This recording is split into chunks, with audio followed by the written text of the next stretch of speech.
പ്രിയ കൂട്ടുകാരെ നമസ്കാരം. ഞാനിപ്പോൾ നിൽക്കുന്നത് പുതുപ്പള്ളിക്കവലയിലെ SKM ഇലക്ട്രിക്കൽ ഷോപ്പിന് മുന്നിലാണ്. അപ്പോൾ നമ്മുടെ പുതുപ്പള്ളി റോട്ടറി ക്ലബ്ബ് പൊതുജനങ്ങൾക്കായിട്ട് നമ്മുടെ പുതുപ്പള്ളിയിലെ ഓട്ടോ ടാക്സി ഡ്രൈവർമാർക്കൊക്കെ ആയിട്ട് ഒരു ഏകദിന റോഡ് സുരക്ഷ ബോധവൽക്കരണ ക്ലാസ്സാണ് ഇവിടെ നടക്കുന്നത്. അപ്പം നമുക്ക് അതിൻ്റെ ദൃശ്യങ്ങളിലേക്കൊന്ന് പോകാം.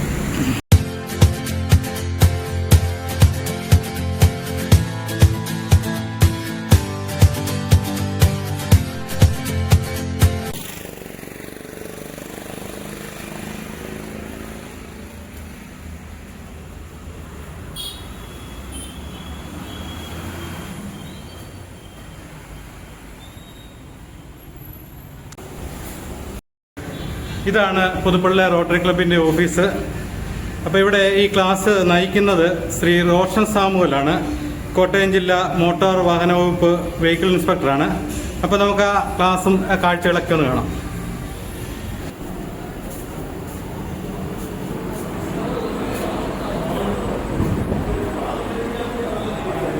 പ്രിയപ്പെട്ട സുഹൃത്തുക്കളെ, ഇന്ന് ഇവിടേക്ക് കടന്നു വന്നിരിക്കുന്ന എല്ലാവരെയും ഹാർദവമായിട്ട് സ്വാഗതം ചെയ്യുന്നു. ഈ മീറ്റിംഗ് ആരംഭിക്കുന്നതിനായിട്ട് നമുക്ക് ഒരു നിമിഷം മൗനമായിട്ട് ഈശ്വര പ്രാർത്ഥന.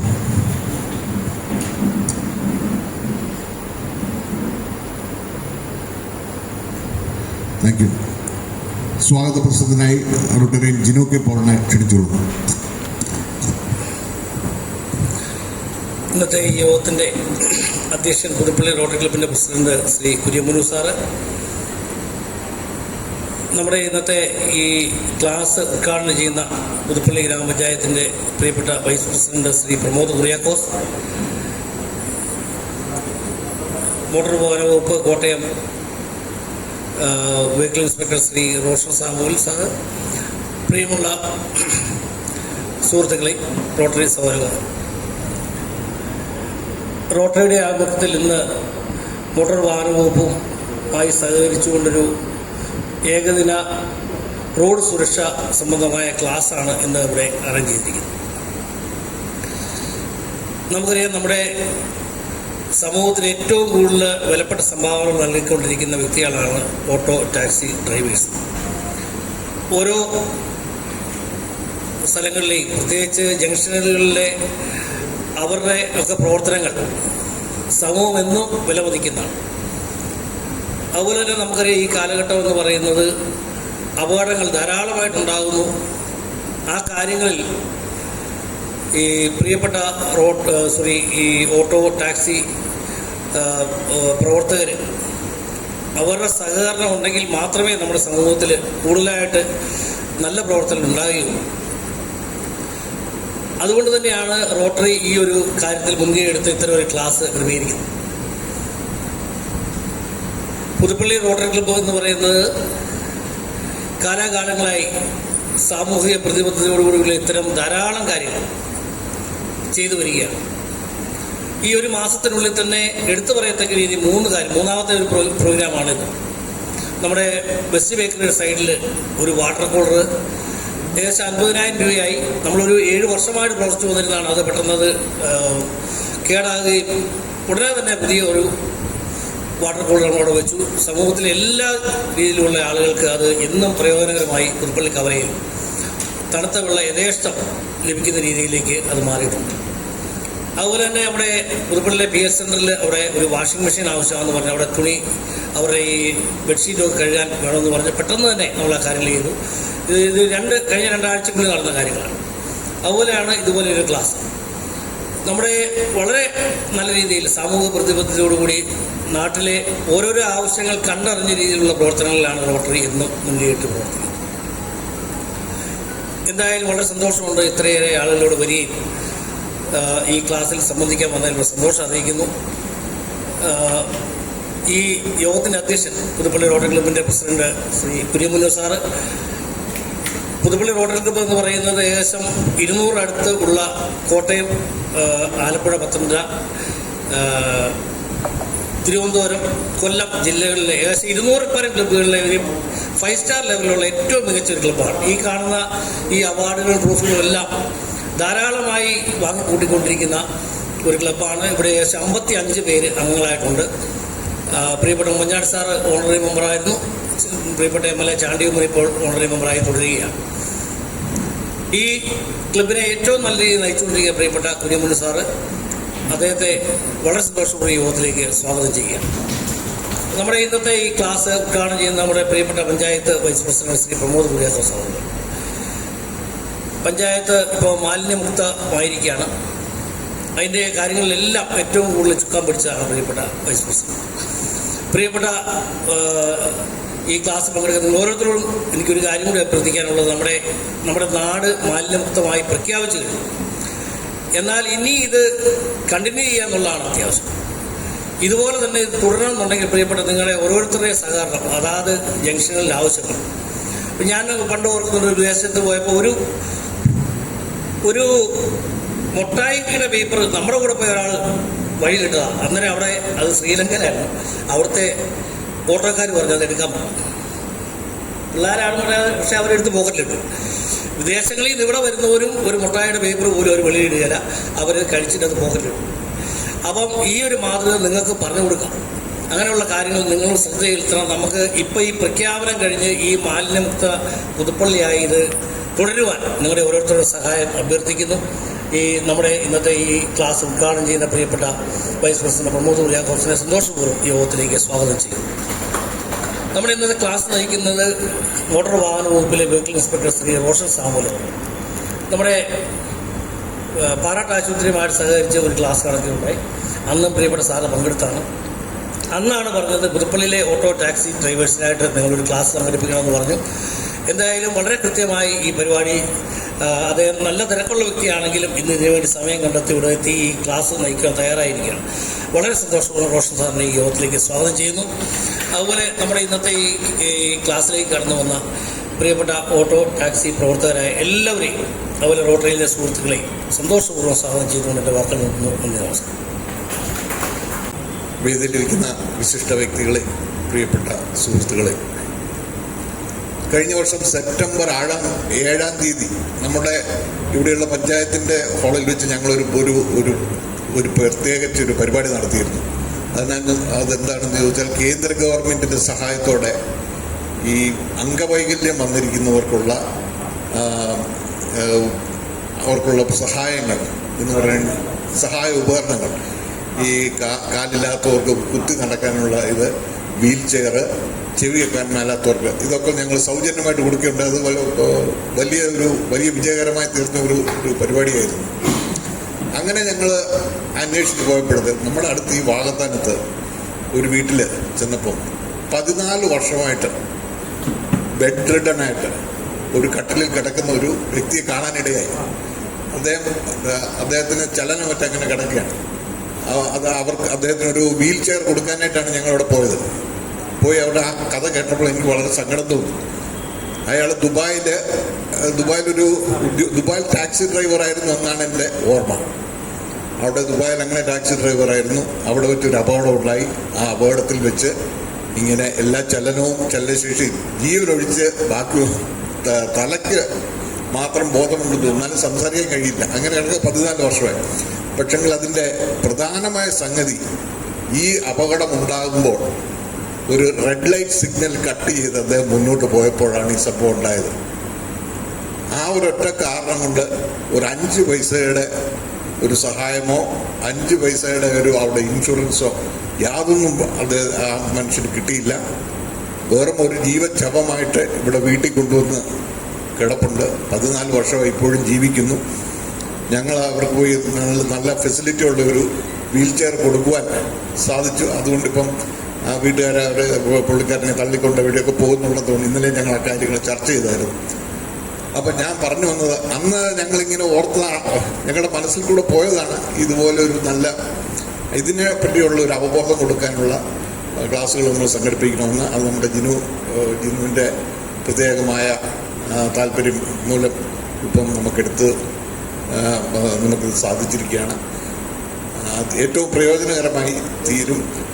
അതുപോലെ അങ്ങനെ ഇവിടെ വന്നു ചേർന്ന എല്ലാവർക്കും നന്ദി അറിയിച്ചുകൊണ്ട് ഇതിൽ നമുക്കെല്ലാവർക്കും പ്രയോജനകരമായി തീരട്ടെ എന്ന് ആശംസിച്ചുകൊണ്ടും എൻ്റെ വാക്കുകൾ അവസാനിപ്പിക്കുന്നു. നമസ്കാരം. ഉദ്ഘാടന പ്രസംഗത്തിനായി നമ്മുടെ പഞ്ചായത്ത് വൈസ് പ്രസിഡന്റ് ശ്രീ പ്രമോദ് കുര്യാക്കോസിനെ ക്ഷണിച്ചു. ബഹുമാനായ ഈ യോഗത്തിൻ്റെ അധ്യക്ഷനും പുതുപ്പള്ളി ലോട്ടറി ക്ലബിൻ്റെ പ്രസിഡന്റുമായ കുര്യൻ സാറെ, ഇത്രയും ബഹുമാന്യം പ്രിയപ്പെട്ടതുമായ നമ്മുടെ ഈ യോഗത്തിന് സ്വാഗതം ആശംസിച്ച നമ്മുടെ പുതുപ്പള്ളി ഗ്രാമപഞ്ചായത്ത് അംഗമായ ജിനു കെ പോള്, ഇന്ന് നമുക്ക് ഈ ക്ലാസ് നയിക്കുന്ന എത്രയും ബഹുമാന്യനായ നമ്മുടെ vehicle inspector Roshan Samuel sir, ഇത്രയും ബഹുമാന്യരായ റോട്ടറി ക്ലബിൻ്റെ ഭാരവാഹികളെ, ഇത്രയും പ്രിയപ്പെട്ട ഓട്ടോറിക്ഷ ടാക്സി ഡ്രൈവർമാരെ, നിങ്ങൾക്ക് എൻ്റെ വിനീതമായ നമസ്കാരം. ഇവിടെ സൂചിപ്പിച്ചതുപോലെ നമ്മുടെ ഈ കാലഘട്ടത്തിലെ ഏറ്റവും അത്യന്താപേക്ഷിതമായ ഒരു ബോധവൽക്കരണ ക്ലാസ്സാണ് ഇന്നിവിടെ നടക്കുന്നത്. നമ്മുടെ കഴിഞ്ഞ കാലങ്ങളിൽ റോട്ടറി ക്ലബ്ബുകൾ നമ്മുടെ അന്താരാഷ്ട്ര ലെവലിൽ ഏകദേശം 45,000 ക്ലബ്ബുകളോളം റോട്ടറി ക്ലബ്ബുകളുണ്ട്. 110 വർഷങ്ങൾക്ക് മുമ്പാണ് ഇത് ആരംഭിച്ചത്. അതൊക്കെ നമ്മുടെ കേരളത്തിൽ, നമ്മുടെ ജില്ലയിൽ, പ്രത്യേകിച്ച് നമ്മുടെ പുതുപ്പള്ളിയിൽ വളരെ അഭിമാനകരമായാണ് റോട്ടറി ക്ലബിൻ്റെ പ്രവർത്തനം എന്നെനിക്ക് മനസ്സിലാക്കാൻ സാധിച്ചിട്ടുണ്ട്. ഞാൻ അതിൻ്റെ പങ്കാളിയുമായിട്ടുണ്ട്. അതിനൊക്കെ നേതൃത്വം കൊടുക്കുന്നതിൽ നിരവധി പ്രഗത്ഭരെ നമുക്ക് ലഭിച്ചിട്ടുണ്ട് എന്നുള്ളത് സത്യമാണ്. അതിൻ്റെ ഈ കഴിഞ്ഞ പഞ്ചായത്തിൻ്റെ കാലഘട്ടങ്ങളിലൊക്കെ ബഹുമാനായ ഞങ്ങളുടെ ജിനു കെ പോള് പഞ്ചായത്ത് മെമ്പർ ഉള്ളതുകൊണ്ട് എപ്പോഴും അതിൻ്റെ ഓരോ പ്രവർത്തനങ്ങൾക്കും പഞ്ചായത്തുമായിട്ട് അദ്ദേഹം ഒരു ബന്ധമുണ്ട്. അപ്പോൾ അതിലൊക്കെ ഞങ്ങൾക്ക് പങ്കെടുക്കാൻ അവസരം ലഭിച്ചിട്ടുണ്ട്. കോവിഡിൻ്റെ കാലഘട്ടത്താണേലും ഇവിടെ സൂചിപ്പിച്ചതുപോലെ നിരവധി ചാരിറ്റി പ്രവർത്തനങ്ങൾക്ക് ലോട്ടറി ക്ലബ്ബ് ചെയ്ത സേവനങ്ങളെ ഈ അവസരത്തിൽ പുതുപ്പള്ളി ഗ്രാമപഞ്ചായത്തിൻ്റെ പേരിൽ ഞാൻ അഭിനന്ദിക്കുകയാണ്. അതോടൊപ്പം തന്നെ ഇവിടുത്തെ ഈ റോട്ടറി ക്ലബിൻ്റെ അംഗങ്ങൾ ജില്ലയിലെ തന്നെ മികച്ച പ്രകടനം, അതുപോലെ സാംസ്കാരിക പരിപാടികൾക്കൊക്കെ നിരവധി പുരസ്കാരങ്ങൾ വാങ്ങിയിട്ടുണ്ട്. അവരെയെല്ലാം അഭിനന്ദിക്കുകയാണ്. അപ്പം നല്ല നിലയിൽ പ്രവർത്തിക്കുന്നു. ആ ക്ലബിൻ്റെ ഭാഗമായിട്ട് തന്നെ ഇവിടെ സൂചിപ്പിച്ചു വളരെ ദീർഘവീക്ഷണമുള്ള നമ്മുടെ നാട്ടിലെ പ്രതിബദ്ധതയുള്ള ഒരു സമൂഹത്തെ വാർത്തെടുക്കുന്നതിന് മുന്നോട്ട് വരുന്ന ഈ ക്ലബിൻ്റെ അംഗങ്ങളെ അഭിനന്ദിക്കുകയാണ്.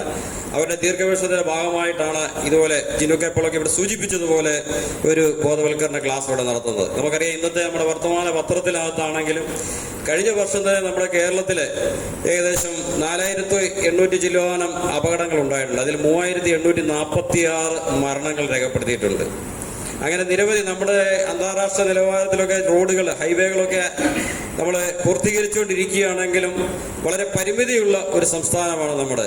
നമുക്കറിയാം, റോഡുകൾക്കൊക്കെ വളരെ വീതി കുറവും വളരെ ശാസ്ത്രീയമായ രീതിയിലുള്ള റോഡ് നിർമ്മാണങ്ങളൊക്കെ കുറവുമുള്ളത് കൊണ്ട് ഒരു പ്രശ്നങ്ങളുണ്ട്. അതോടൊപ്പം തന്നെ നമുക്ക് റോഡ് സേഫ്റ്റിയെ പറ്റിയൊക്കെ വളരെ നിയമങ്ങളും കാര്യങ്ങളും ഒക്കെ ഉണ്ടെങ്കിലും നമ്മുടെ രാജ്യത്ത് അതൊക്കെ പൂർണ്ണ തോതിൽ പൂർണ്ണ അർത്ഥത്തിൽ ആകുന്നില്ല എന്നൊരു വസ്തുതയും കൂടി ഉണ്ട്. ഇന്ന് ഈ കാലഘട്ടങ്ങളിലൊക്കെ നമുക്ക് ഫേസ്ബുക്ക് വഴിയൊക്കെ അറിയാം, നമ്മുടെ ബഹുമാന്യരായ വെഹിക്കിൾ ഇൻസ്പെക്ടർമാർ അവർ നാട്ടിലേക്ക് ഇറങ്ങിച്ചെന്ന് ബഹുമാനപ്പെട്ട നമ്മുടെ നാട്ടിലെ സേവനം ചെയ്യുന്ന നിരവധി ഡ്രൈവർമാരെയൊക്കെ ബോധവൽക്കരണം നടത്തുന്നത് നമ്മൾ കാണാറുണ്ട്. അപ്പോൾ അങ്ങനെയുള്ള ഈ ഒരു ക്ലാസ് നമ്മുടെ സമൂഹത്തിൽ നമ്മളിപ്പം വളരെ അപകടങ്ങൾ നിറഞ്ഞൊരു കാലഘട്ടത്തിൽ പോകണം. ഇതോടൊപ്പം തന്നെ വളരെ ആപത്തായ ഒരു കാലഘട്ടത്തിലൂടെ നീങ്ങിക്കൊണ്ടിരിക്കുന്ന ലഹരി ഉപയോഗം ഇന്ന് വളരെ കൂടുതലാണ്. അതിനെതിരെയുള്ള പോരാട്ടങ്ങൾ സജീവമായി നിലനിൽക്കുന്ന ഒരു കാലഘട്ടം കൂടിയാണ്. അപ്പോൾ ഇങ്ങനെയുള്ള ഈ വിപത്തിനെതിരെ റോട്ടറി പോലെയുള്ള പ്രതിബദ്ധതയുള്ള ഒരു സമൂഹം മുന്നോട്ട് വന്നതിൽ വളരെ സന്തോഷമുണ്ട്, വളരെ അഭിമാനമുണ്ട്. പ്രത്യേകിച്ച് പുതുപ്പള്ളി ക്ലബിൻ്റെ പ്രവർത്തനങ്ങളെ പറ്റി എനിക്ക് വളരെ മതിപ്പും സന്തോഷവുമുണ്ട്.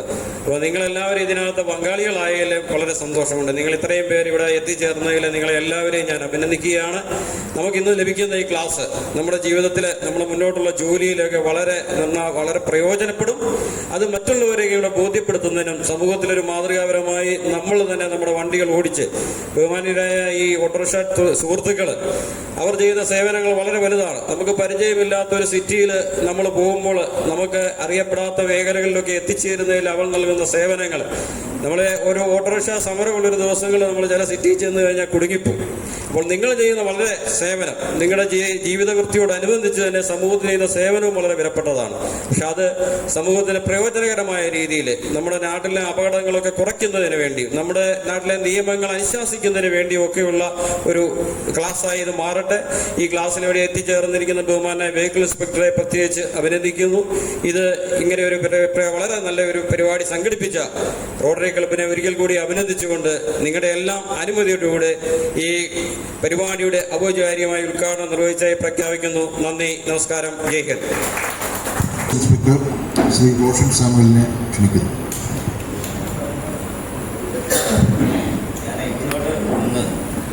മൈക്കിൻ്റെ ആവശ്യമുണ്ടോ?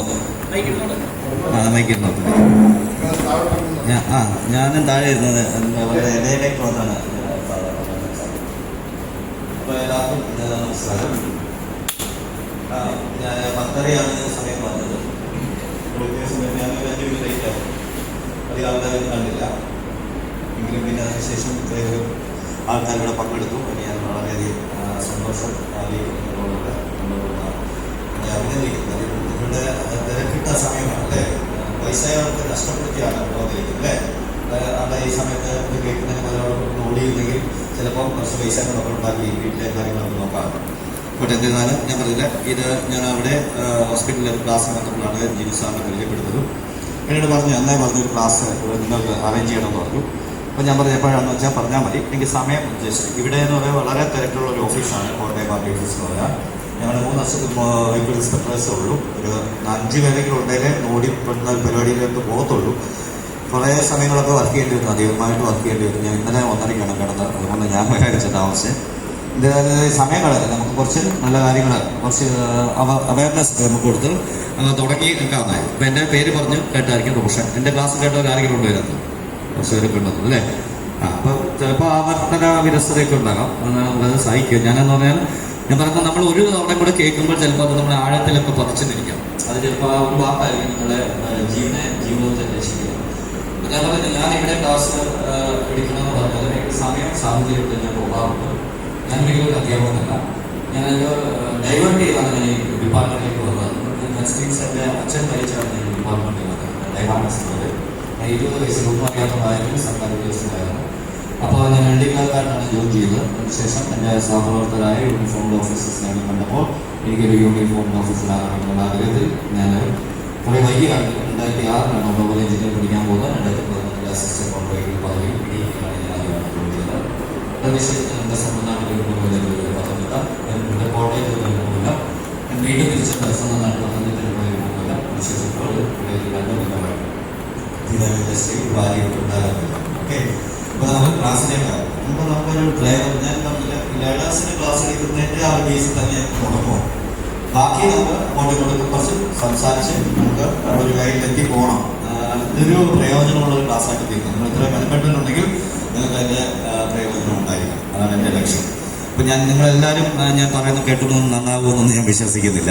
നിങ്ങളിൽ ഒരാളുടെ ജീവനെങ്കിലും രക്ഷിച്ചാൽ മതി. എനിക്ക് ഈ യൂണിഫോം ഇട്ട് തന്നെ ഞാൻ കൃതാജ്ഞനാണ്. അതുകൊണ്ടാണ് ഞാൻ പറയില്ല, എവിടെ ക്ലാസ് എടുക്കാൻ വിളിച്ചാലും സമയവും സാഹചര്യവും ഉണ്ട്, ഞാൻ പോയിരിക്കും. ഇപ്പോൾ നമ്മളൊരു ഡ്രൈവറാണെങ്കിൽ നിങ്ങളെല്ലാം ഡ്രൈവേഴ്സാണ്, ബാക്കിയുള്ളവരെല്ലാം വണ്ടി ഓടിക്കുന്നത്. ഒരു ഡ്രൈവറാണെങ്കിൽ അതിൻ്റെ ഏറ്റവും ബേസ് എന്ന് പറയുന്നത് വണ്ടി ഓടിക്കാൻ അറിയാവുന്ന ഒരാൾ ഡ്രൈവർ അല്ലേ? നമ്മൾ ഏതുവഴി വണ്ടി ഓടിക്കും, ഇതാണ് ഒരു ഡ്രൈവർ അറിഞ്ഞിരിക്കേണ്ട ഏറ്റവും ബേസ് ആയിട്ടുള്ളത്. അപ്പോൾ ഞാൻ നിങ്ങളോട് ചോദിക്കുന്നു, നമ്മുടെ നിയമപ്രകാരം എങ്ങനെയാണ് വാഹനം ഓടിക്കുന്നത്? സൈഡാണ് ഞാൻ ഉദ്ദേശിച്ചത്.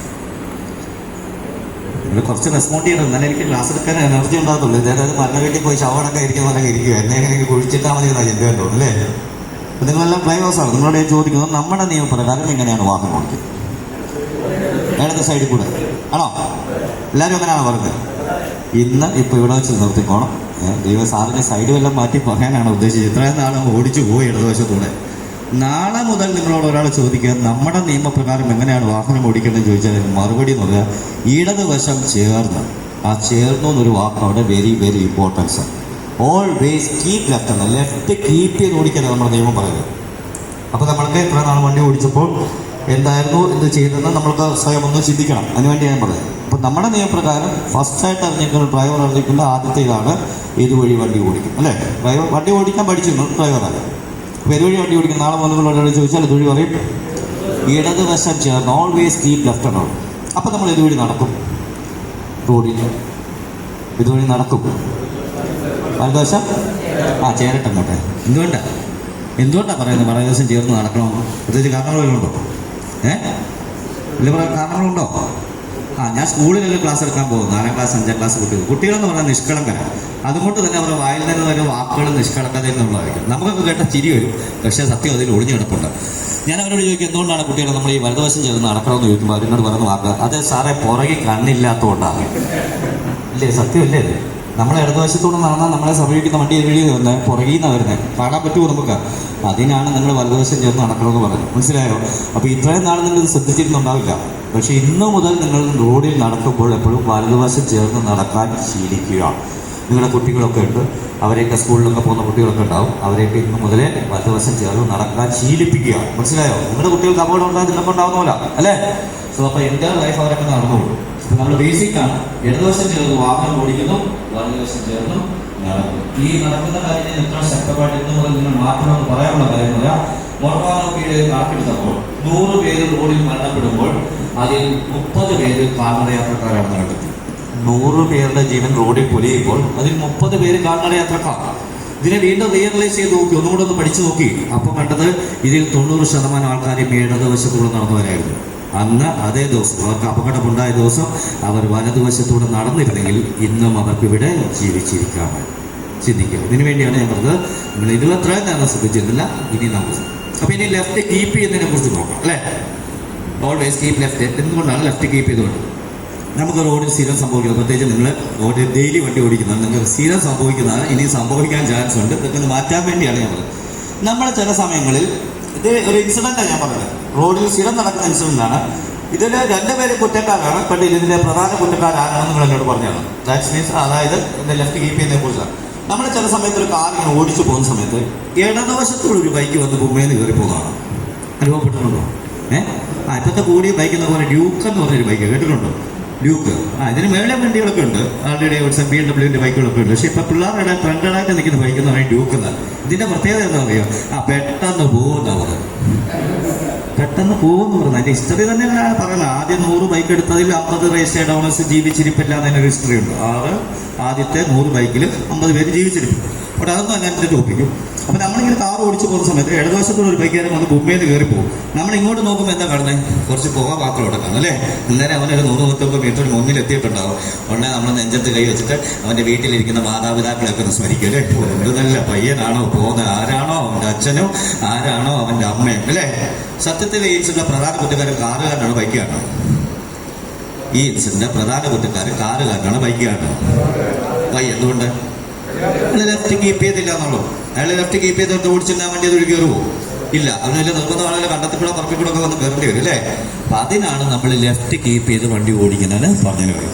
ഓവർടേക്കിന് ഞാൻ അടുത്ത സെക്ഷൻ ഇടുന്നുണ്ട്.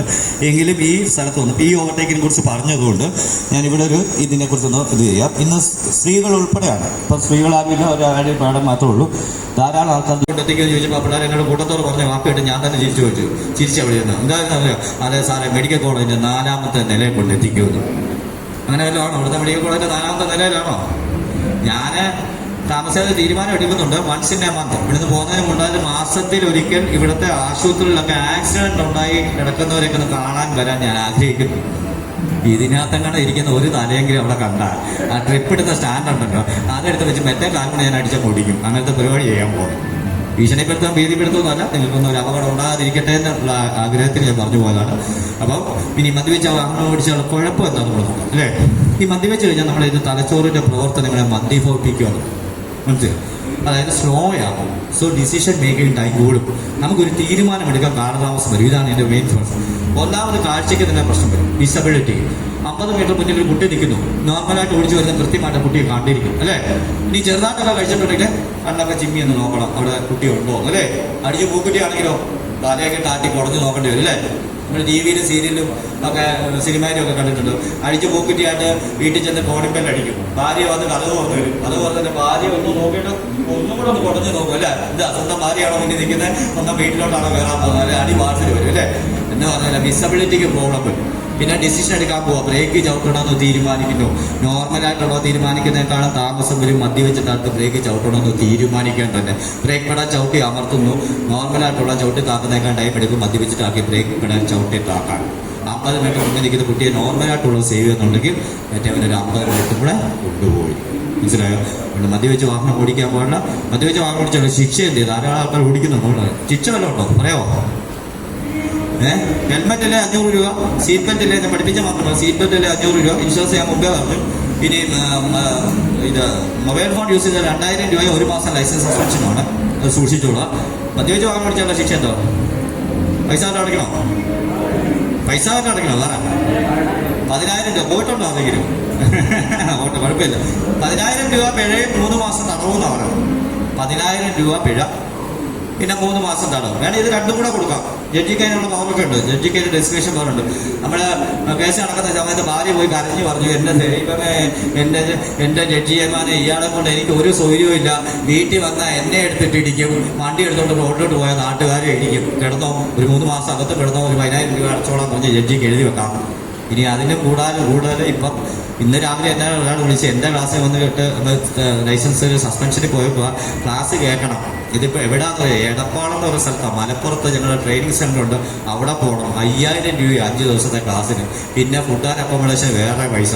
അപ്പോൾ കഴിഞ്ഞ ദിവസം എന്നോട് ഒരു പയ്യൻ പറയാം, ഞാൻ വെള്ളം അടിച്ച് വണ്ടി ഓടിക്കുന്ന പരിപാടി നിർത്തി. കാര്യം ഇതാണ്, ബുക്ക് ചെയ്ത് അവിടെ പോയി 5 ദിവസം അവിടെ കിടന്ന് 10,000 രൂപ കോടതിയിൽ അടച്ചു. ബാക്കി എല്ലാ ചിലവും കൂടെ ഒരു 20,000 രൂപ പോയി. അപ്പോൾ ദയവായിട്ട് മദ്യവെച്ച് വാഹനം ഓടിക്കില്ല. പിന്നെ ഇത് കൂടാതെ ഇതിൻ്റെ കൂട്ടത്തിൽ ഒരു ശിക്ഷപ്പെടുത്തണം. 3 മാസം തടവെന്ന് പറയാൻ എന്താണ്? അവിടെ കൊണ്ട് എണ്ണത്തോണിയിലിട്ട് തടവ് തരുമെന്നാണ് പറഞ്ഞത്. അല്ല, പിടിച്ചാണ്ട് അകത്തിടുക, പിന്നെ 3 മാസം കഴിഞ്ഞ് വീട്ടിൽ എടുത്തോളന്നാവും. ഇത് കൂടാതാണ് 6 മാസം ലൈസൻസ് സസ്പെൻഷൻ. മനസ്സിലായി? ഇത് ഫ്രീ, അത്രയും ഫ്രീ. എന്താണെന്നറിയോ? എവിടെയാണ് ഇഷ്ടമുള്ളിടത്ത് പോയി കുപ്പിയൊക്കെ മേടിച്ചുകൊണ്ട് പോയി അടിച്ചൊക്കെ കൊതി തീർത്തോളം, അത് കഴിഞ്ഞ് വന്നാൽ ലൈസൻസ് തരാം. അങ്ങനെയാണ് പറയുന്നത്. മനസ്സിലായോ? പിന്നെ ഞാൻ കൂടുതലായിട്ടൊന്നും കൊണ്ടുപോകുന്നില്ല. ഈ ഫോണിൻ്റെ കാര്യം പറഞ്ഞുകൊണ്ട് അതും കൂടെ ഞാൻ ജസ്റ്റ് ഒന്ന് പറഞ്ഞിട്ടുള്ളൂ. വളവ് വരുമ്പോൾ ഹോൺ അടിക്കേണ്ടതെന്ന് ഞാൻ പറഞ്ഞില്ല. നിങ്ങൾ ഹോൺ അടിക്കണം. ഫോണ് പക്ഷേ സെക്കൻഡറി. രണ്ടാമത് ചെയ്യേണ്ട കാര്യമാണ് ഫോൺ. ഒന്നാമതെന്നത് ബ്രേക്കിലേക്ക് കാല് വരും. നിങ്ങൾ ബ്രേക്കിൽ കാല് വന്നതിന് ശേഷം മാത്രമേ ഹോൺ അടിക്കാവൂ. ഇപ്പം നിങ്ങൾ വളവിൽ ഹോൺ അടിക്കുന്നു എന്ന് പറഞ്ഞു. ഈ ചേട്ടനാണ് പറഞ്ഞത്. ചേട്ടൻ എന്തിനാണ് വളവിൽ ഹോൺ അടിക്കുന്നു എന്ന് പറയാമോ?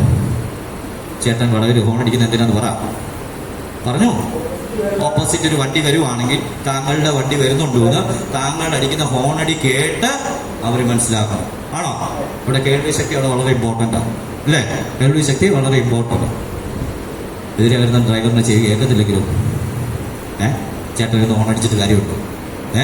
അപ്പം അങ്ങനെ ഒരു വണ്ടി വന്നാലും ബ്രേക്ക് ഔട്ട് എന്നുള്ള നമ്മുടെ ആവശ്യം. അതിന് ബ്രേക്ക് കാലം ഉണ്ടാകണം. അതിനുശേഷം ഹോൺ അടിക്കുക. അതാണ് സെക്കൻഡറി. മനസ്സിലായി? ഈ റോഡിൽ നടക്കുന്ന എല്ലാവർക്കും ചെവിയേക്കാൻ നിങ്ങളോടാണ് പറഞ്ഞത്. നിങ്ങളോടാണ് പറഞ്ഞത് റോഡിൽ കൂടെ. ഇപ്പം ഓപ്പോസിറ്റ് വരുന്ന വണ്ടിക്ക് തന്നെ കേൾക്കണമെന്ന് നിർബന്ധമൊന്നുമില്ല. കാര്യം 20 വർഷത്തേക്ക് ലൈസൻസ് കൊടുത്തു. 5 വർഷം കഴിഞ്ഞപ്പോൾ ഒരു അപൂർവ രോഗം ബാധിച്ച പുള്ളിയുടെ കേൾവി ശക്തി പൂർണ്ണമായിട്ട് പോയി. ലൈസൻസ് ആക്കി ഓഫീസിൽ കൊണ്ടുവന്നിട്ട് സാറേ ഇനി ഞാൻ മേലെ വണ്ടി ഓടിക്കത്തില്ലെന്നാണ് പറയുന്നത്. 15 വർഷം വീണ്ടും അവനെ ഓടിക്കും. ഇപ്പോഴത്തെ പ്രസന്റ് കണ്ടീഷനിൽ ലൈസൻസ് പുതുക്കാൻ നിങ്ങൾ ഓഫീസിലോട്ടൊന്നും വരണ്ട. വിത്തിൻ ദ ടൈമിലാണെങ്കിൽ നേരെ ഏതെങ്കിലും അക്ഷയ സെൻറ്ററിൽ പോയിട്ട് ആപ്ലിക്കേഷൻ ചെയ്താൽ ലൈസൻസ് റിന്യൂ ആവും. നിങ്ങൾക്ക് പ്രിൻ്റ് എടുത്ത് നിങ്ങൾക്ക് ഉപയോഗിക്കാം. അയച്ചു പോലും തരുന്നില്ല. ഇപ്പം നിങ്ങൾ സ്വന്തമായിട്ട് പ്രിൻ്റ് എടുക്കുവാണ്. മനസ്സിലായോ? അപ്പോൾ കൂടുതലായിട്ടൊന്നും നീട്ടുന്നില്ല. വളരെ വൈകിപ്പോയി. നമുക്ക് തുടങ്ങാനുള്ള താമസം വന്നു. എന്നോട് അനുവദിച്ച സമയത്തിൽ അപ്പുറത്ത് ഞാൻ എടുത്തിട്ടുണ്ട്. സാധാരണ ക്ഷമിക്കുക. ഞാൻ പറഞ്ഞില്ല, വന്നുപോയി. വർഷക്കാർ ഇത് തന്നിട്ട് പോകുക എന്നുള്ളൊരു ആഗ്രഹമായിരുന്നു. അപ്പം ഇങ്ങനെ എത്രയും പേരെ എനിക്ക് ഒന്ന് കാണാൻ കഴിഞ്ഞതിൽ എനിക്ക് വളരെ സന്തോഷമുണ്ട്. ഞാൻ രാവിലെ പോയി തന്നെ വഴി ചോദിച്ച ചേട്ടനോടായിരുന്നു. അപ്പോൾ ചേട്ടൻ ചോദിച്ചു ക്ലാസ് കൂടാൻ വന്നതാണോ എന്നോട് ചോദിച്ചത്. അത് കഴിഞ്ഞപ്പോൾ കാക്കിപ്പാൻ്റെ ഒരു സാറായിരുന്നു. ടെസ്റ്റിങ്ങിനൊക്കെ വന്നിട്ടുള്ളതാണ് അല്ലേ? വണ്ടി ഞാൻ ഓടിച്ചിട്ടുണ്ട് അല്ലേ? വണ്ടി എടുത്ത് ഓടിച്ചില്ലേ? ഇല്ല. ശരി, ആയിക്കോട്ടെ. അപ്പം ഇങ്ങനെ ഒരു അവസരം എനിക്കിവിടെ സാറാണ് ഇങ്ങനെ ഒരു ക്ലാസ്സിന് നേതൃത്വം നൽകിയതെന്നാണ് ഞാൻ അറിയുന്നത്. അതോടൊപ്പം റോട്ടറി ക്ലബ്ബ് ഭാരവാഹികളെല്ലാവരും ഉണ്ട്. അവർക്ക് എനിക്ക് പ്രത്യേക നന്ദിയുണ്ട്. അവർ ഇങ്ങനെ ഒരു ഇനിഷ്യേറ്റ് ചെയ്ത് നിങ്ങളെ കുറേ ആൾക്കാരെങ്കിലും വിളിച്ചൊരു ക്ലാസ്സൊക്കെ തന്ന് നിങ്ങളൊക്കെ നന്നായി നിൽക്കണം എന്നുള്ള ആഗ്രഹമുള്ളവരാണ് അവർക്ക് നിങ്ങൾക്ക് എല്ലാവിധമായ സപ്പോർട്ടുകൾ തരുമെന്ന് ഞാൻ വിശ്വസിക്കുന്നു. അപ്പം എന്നെ ഇവിടേക്ക് ക്ഷണിച്ച നിലനിർത്തി എനിക്കിങ്ങനെ ഒരു അവസരം തന്ന നിങ്ങൾ എല്ലാവരോടുമുള്ള പ്രത്യേക നന്ദി ഞാൻ ഈ അവസരത്തിൽ അറിയിക്കുന്നു. നിങ്ങൾ എന്നെ സഹകരിക്കാൻ വേണ്ടി നിങ്ങൾക്ക് പ്രത്യേക ഒരു വിശ്വാസത്തെ തന്ന് ഞാൻ വിടുകയാണ്. അപ്പം നിങ്ങൾക്ക് എല്ലാവർക്കും ഒരു നല്ല ഡ്രൈവിംഗ് ശീലം ഉണ്ടാകട്ടെ. അത് നിങ്ങൾക്കും വരും തലമുറയ്ക്കും ഭാവി തലമുറയ്ക്കും വളരെ വളരെ പ്രയോജനപ്രദമായി തീരട്ടെ. നിങ്ങൾ മുഖാന്തരം ഒരു അപകടവും ഉണ്ടാകാതിരിക്കട്ടെ. നിങ്ങൾക്കും ഒരു അപകടം ഉണ്ടാകാതിരിക്കട്ടെ എന്ന് ആഗ്രഹിച്ച് ആശംസിച്ച് പ്രാർത്ഥിച്ചുകൊണ്ട് ഞാൻ എൻ്റെ ക്ലാസ് നിർത്തുന്നു. നന്ദി നന്ദി നന്ദി. സാമുവിൽ നല്ല പ്രയോജനകരമായിരുന്ന ഇൻട്രസ്റ്റിംഗ് ആയ ഒരു ക്ലാസ് നമുക്ക് കഴിഞ്ഞു. സാറിന് നന്ദി പറയുവാനായിട്ട് റോട്ടറി ക്ലബിൻ്റെ മുൻ പ്രസിഡന്റ് ശ്രീ തോമസ് സുരേഷ് സാറിനെ ക്ഷണിക്കുന്നു. സുരേഷ് സാറിനോടുള്ള റോഷൻ ശാമുവൽ സാറിനോടുള്ള നന്ദി ആദ്യമായിട്ട് അറിയിക്കുകയാണ്. ഞങ്ങളുടെ റോട്ടറി ക്ലബിൻ്റെ സാരഥിയായ കുര്യൻ പുന്നൂസ് എപ്പോഴും ഇങ്ങനെയുള്ള സമൂഹത്തോട് പ്രതിബദ്ധതയുള്ള കാര്യങ്ങളാണ് എപ്പോഴും ഞങ്ങളുടെ മുമ്പിൽ കൊണ്ടുവരുന്നത്. ഏറ്റവും ഭംഗിയായിട്ട് എക്സിക്യൂട്ട് ചെയ്യാൻ ഞങ്ങൾക്ക് പറ്റുന്നു എന്നുള്ളതാണ്. ജിനു കെ പോളാണ് ഇതിനെ ഇനീഷ്യേറ്റ് ചെയ്തത്. അദ്ദേഹം ഞങ്ങളുടെ പാസ്റ്റ് പ്രസിഡൻ്റാണ്. ഇവിടെ വന്നിരിക്കുന്ന എല്ലാവരും ഇതിൻ്റെ പിന്നിൽ കുറച്ചൊക്കെ വർക്ക് ചെയ്തിട്ടുണ്ട്. നിങ്ങളെല്ലാവരും വന്നതിലുള്ള സന്തോഷം, സ്നേഹം അറിയിക്കുന്നു. നിങ്ങളുടെ സർവീസ് ഞങ്ങൾക്ക് എപ്പോഴും കിട്ടിയിട്ടുള്ളവരാണ്.